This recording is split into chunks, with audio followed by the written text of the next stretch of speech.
Where's Romeo's semen? Is an anagram for here's some more news. That news being that they're remaking Face Off for some reason. And like, I don't know, I guess I'd be up for it as long as Ben is also interested. I certainly wouldn't forcibly take his face, is my point here. That would be rude. But also, this is a thing that is happening now. 2 faces. So you're a huge Bravo fan. Oh, Who yes. is your favorite and least favorite housewife of all cities? My favorite is probably Lisa Vanderpump. Why? Why? Why must this be our future? In case you're brand new, the video you just watched, and possibly had a sexual awakening to, is called a deep fake. Simply put, a deep fake is that scene in Forrest Gump where they meticulously reanimated JFK's face to interact with Tom Hanks, only in a terrifyingly accessible program available to literally anyone. It's the push of a button technology that 90s movies about hacking and espionage pretended that video manipulation was like. So now that the future is today, what do we do with such a powerful new visual trickery? Digitally graft our faces onto Leonardo DiCaprio? Yeah, that's what we do.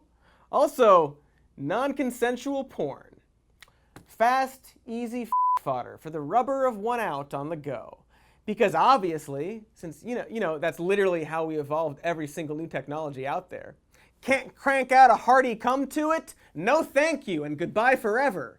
It's a deviation from the point of this video, but I'm not even kidding here. The invention of the printing press almost immediately led to erotic engravings, and we've been consistently exceeding that pervert yardstick ever since. Also, you never want to touch the pervert yardstick. It's exactly as disgusting as you think. What were we talking about? Deepfakes. A concept so new that it had an annoying red line under it in the script for this video.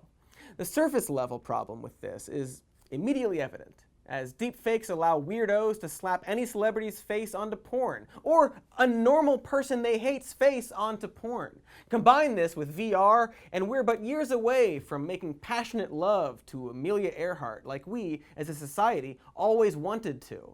And of course, there's the political aspect. A world of sophisticated smear campaigns that put fake words in the mouths of public figures, or easily dupe people with deepfake scams, as explained here. But how we move forward in the age of information is going to be the difference between whether we survive or whether we become some kind of fucked up dystopia. Thanks, Obama?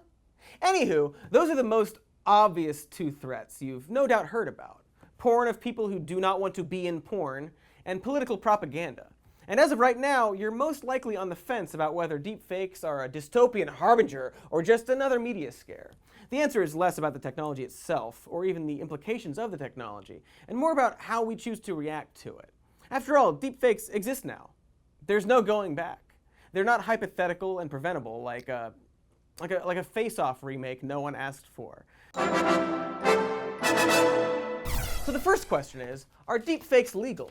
The short answer is, mostly yes, depressingly so. In terms of the criminalization of non-consensual porn, aka revenge porn, deepfakes don't apply because they technically aren't nude images of the person in question, but rather images doctored to make them look nude. It means that in order to take a deepfake down from a website, you either have to shame that website or file a false light or defamation claim, which puts the burden of proof on the victim and possibly creates a long and expensive legal adventure. Ironically, the people with the power to remove a deepfake are the ones whose face isn't in the video, as the pornography itself could be flagged for copyright violations, assuming the copyright holder even cares. And that's pretty much it for the moment. And that sucks a lot, and it needs to be fixed. But also it needs to be fixed correctly. And this is where we get into a difficult discussion, because even though deepfakes seem like the beginning of an inevitable dystopia, our reaction to deepfakes, as well as our attempts to regulate them, might actually be worse if we're not careful. Because we're talking about a problem that A, brushes very close to the First Amendment, and B, is currently being fast-tracked by multiple terrible proposals in Congress. You know, the place that is filled with very smart people that Americans all super love. 2 that come to mind are the Malicious Deepfake Prohibition Act of 2018 and the slightly less jazzy Defending Each and Every Person from False Appearances by Keeping Exploitation Subject to Accountability Act of 2019. You can argue that both of these proposed bills have their heart in the right place. except neither of them introduce anything besides harsher punishments mixed with extremely broad definitions of what deepfakes are. The big idea in the latter act being mandatory watermarks on deepfakes, something that totally solves that problem of online porn harassment and political propaganda, but it can get even worse than simply being broad and ineffective, such as last year's proposed New York State Assembly Bill A08155, which, to quote, provides that an individual's persona is the personal property of the individual and is freely transferable and descendable, and that the use of a digital replica for purposes of trade within an expressive work shall be a violation. Because while that would certainly make deepfakes illegal, it would also technically make every biopic and documentary illegal, unless specifically approved by the holder of the copyright. And by copyright, I mean the existence of a person. This might have something to do with why every film studio came out against the bill. And while you might think, big deal, they can't make The Imitation Game 2, Turing's Revenge.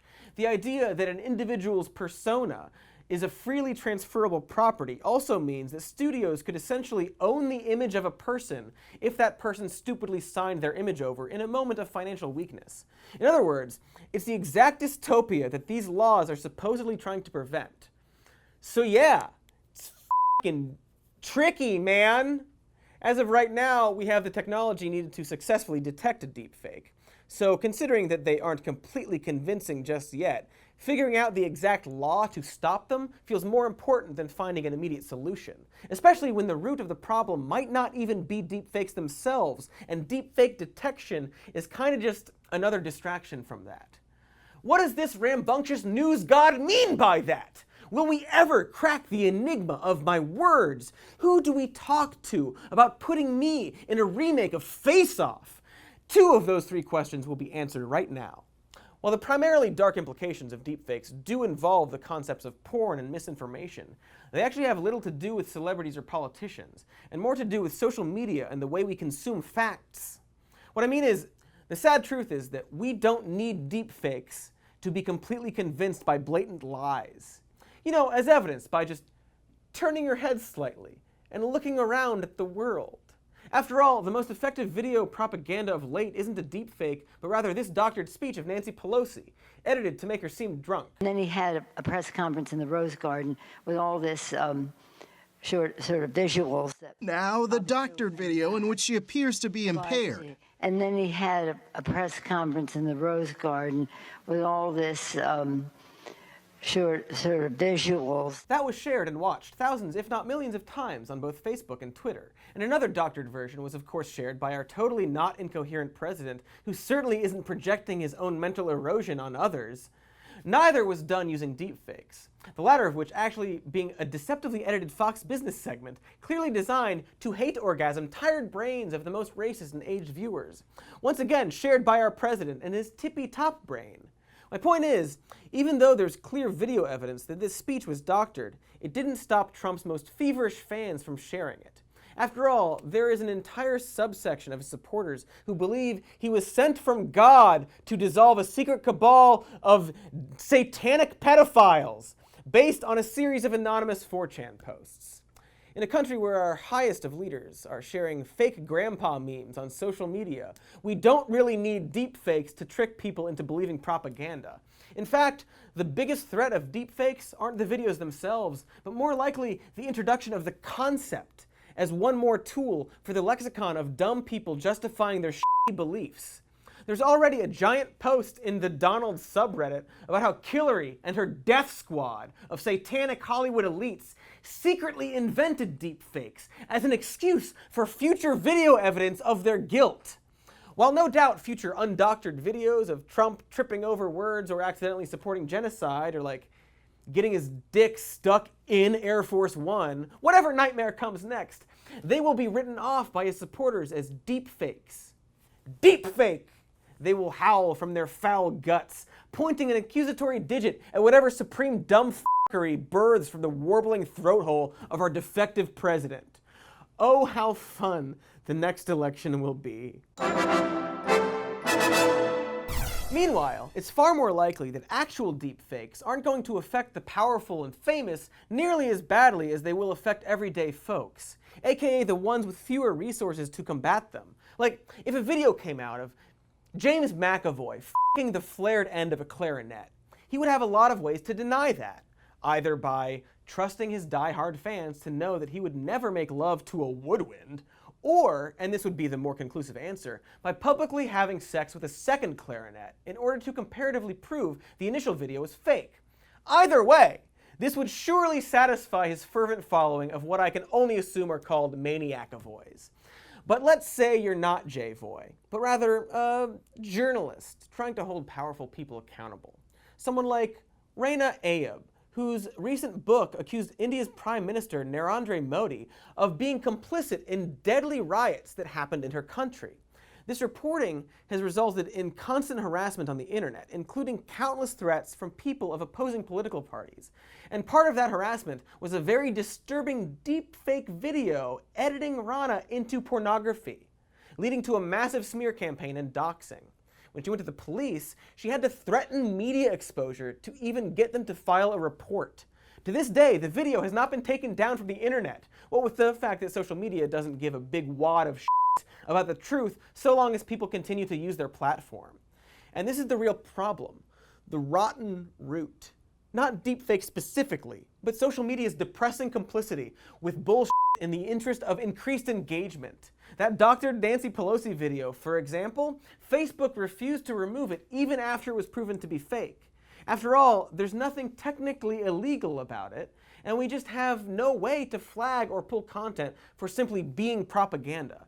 And when a company like Facebook is called out for their bullshit, they often give an answer like this. We need to rely on and build sophisticated AI tools that can help us flag certain content. And we're getting good in certain areas. One of the areas that I mentioned earlier was terrorist content, for example, where we now have AI systems that can identify and take down 99% of the Al-Qaeda and ISIS-related content in our system before someone, a human, even flags it to us.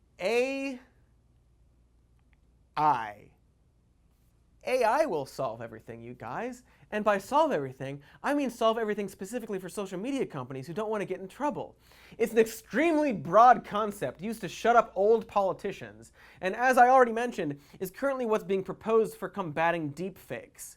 Facebook is already telling the world that AI will solve this problem, because much like how adding more armed people will totally solve mass shootings, piling on more algorithms will totally get rid of bullshit on the internet. You know, especially since those detection programs are already becoming outdated to more sophisticated deepfakes, at least according to the people making them. It might seem weird at first to compare this problem to gun control, but it's shockingly similar in that there are a lot of people who don't want you to think about regulation. Facebook wants us to believe that their AI will solve this, when the problem is a lot larger and mostly centered on them as a company. And what if we really wanted to solve deepfakes? We need to accept that they are merely a symptom of a larger disease. A disease that can only be cured by taking drastic measures against social media companies. Like breaking them up, or issuing age restrictions, or adding warning banners, or creating careful rules about privacy, or really just having any discussion about what to do with Facebook that is framed by the accepted reality that they are doing more harm than good and need to be regulated. Like guns or cigarettes or alcohol or weed or anything that's generally awesome, at some point we had to face the cold hard truth that it's killing us and needs to be controlled to some extent. Not abolished, just controlled better. Social media is no different. It's been hurting us for a while, sometimes subtly. Deepfakes are just the obvious hacking cough to the larger affliction. A hard-to-ignore reminder that there is now an entire industry of fake journalist grifters who create deceptive narratives on social media and are actually taken seriously. That anonymous message board posts and unsourced memes are being accepted as facts by vulnerable, isolated people. That we've created a mainstream system designed to give propagandists a very loud voice unlike ever before, and have yet to do anything substantial to stop that. Deepfakes are just one more unregulated and toxic aspect allowed to be spread freely on major social media websites who don't care about your well-being. Because they don't. Their only goal is to keep you engaged, to keep you sharing information, whether or not it's true, and clicking on content. And the best way to do that is to bombard you with emotional stimulation, be it in the form of outrage or complete and total hogwash, objectively the worst kind of wash. It doesn't matter to them. And if it weren't for the public outrage, they would happily fill your timeline with Nazi stuff if it got them more views. And sometimes that's what they still do. And I guess we can't blame them for being a business, but we sure as can regulate them due to health concerns, which is what this is. I know it's easy to feel like Facebook and Twitter are your friends, something you've been intimate with for a long time and probably even helped you out in your darkest of times. Lord knows it's great for self-promotion and connecting with loved ones. But somewhere down the line, something very sinister took over. Like it took the took Facebook off. Like the face of Facebook came off and switched with the villain. And we've been trusting it this whole time and had no idea that the face came off. Like that movie, The Circle. You remember that movie? Remember The Circle? It's just like that.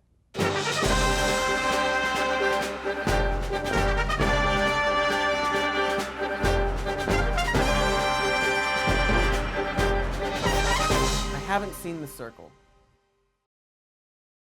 Hi everybody, this is Cody, and thank you for watching that episode about this topic.